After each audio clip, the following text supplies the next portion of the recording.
আপনার 7ই ফেব্রুয়ারি ধামুরাট থানায় আরও কয়েকটা বাসায় মেয়েদেরকে বাঁশ দিয়ে আঘাত করা হয় এবং সেই সমস্ত বিষয়গুলো আমরা তদন্ত করি এবং এলাকায় কিছুটা প্যানিক সৃষ্টি হলে আমরা সেখানে মিটিং করি, অতিরিক্ত ফোর্স মোতায়েন করি এবং পরিস্থিতি নিয়ন্ত্রণে আনি।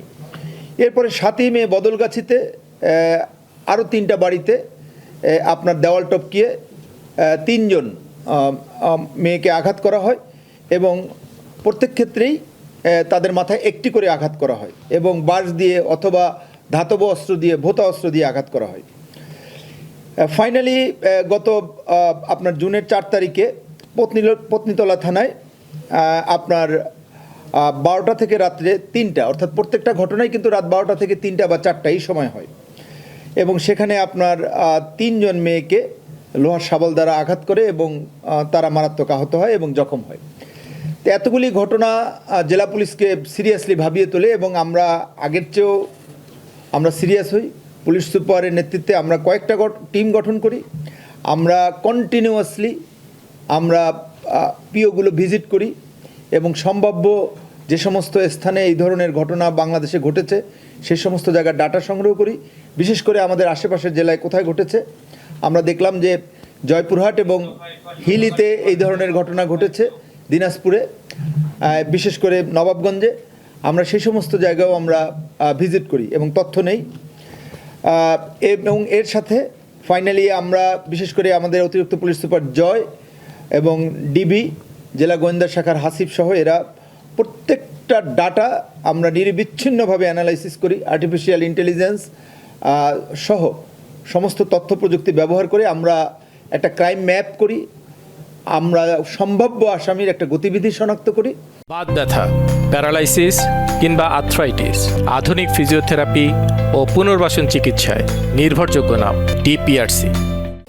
এবং এই আসামিকে গ্রেফতার করার জন্য আমরা কয়েকটা টিম অভিযান শুরু করি। এর মধ্যে দিনাজপুরে অভিযান করা হয়, জয়পুরহাটে অভিযান করা হয়। ফাইনালি আমরা আপনার গাজীপুরে আমরা অভিযান চালানো হয় এবং সেখানে আমাদের অতিরিক্ত পুলিশ সুপার জয় যায় এবং ডিবির একটা বড় টিম গাজীপুর মেট্রোপলিটন এলাকার বাসন থানাধীন শরীফপুর কোনাপাড়া এলাকা থেকে গত 10ই জুন ভোর রাতের দিকে কুখ্যাত সিরিয়াল অপরাধী গোলাম মোর্শেদ ওরফে মোর্শেদ আলম, যার বাড়ি দিনাজপুর বিরামপুর, তাকে আমরা গ্রেফতার করি এবং আমরা তাকে জিজ্ঞাসাবাদ করে আমরা যেটা পাই যে সে স্বীকার করেছে। বিশেষ করে নওগাঁ জেলার যেহেতু অনেকগুলি ঘটনা, তাকে জিজ্ঞাসাবাদ করলে সে নিজেই হ্যাং হয়ে যেত এবং আমরা একটা পর্যালোচনায় দেখেছি যে সে 18 জন লোককে সে আঘাত করেছে। 18 জন তার হাতে বিভিন্নভাবে আঘাত হয়েছে এবং আমাদের থানায় একজন মারা গেছে। এছাড়াও আমাদের দৃঢ় বিশ্বাস যে সে যেটা বলেছে যে জয়পুরহাট এবং নবাবগঞ্জে যে 2 জন নারীর মৃত্যু হয়েছে সেই ঘটনার সাথেও তার জড়িত থাকার জোর সাক্ষ্য প্রমাণ আছে। তারপরে তাকে আমরা আদালতে আজকে সকালে প্রেরণ করি এবং আজকে তিনি আদালতে 164 করেছেন, জবানবন্দি দিয়েছেন। বিশেষ করে ভিকটিম উম্মে হাবিবা, তাকে সে কীভাবে মেরেছে, লোহার নাটবল্টু খুলে টিউবওয়েল থেকে বাট সংগ্রহ করে তাকে তার ঘরে ঢুকে তার মাথায় একটা আঘাত করেছেন এবং প্রত্যেক ক্ষেত্রে সে একটা আঘাত করেছে। আমরা দেখেছি যে এর আগে তার নামে মামলা আছে, কিন্তু এর আগের মামলাগুলো এই ধরনের না।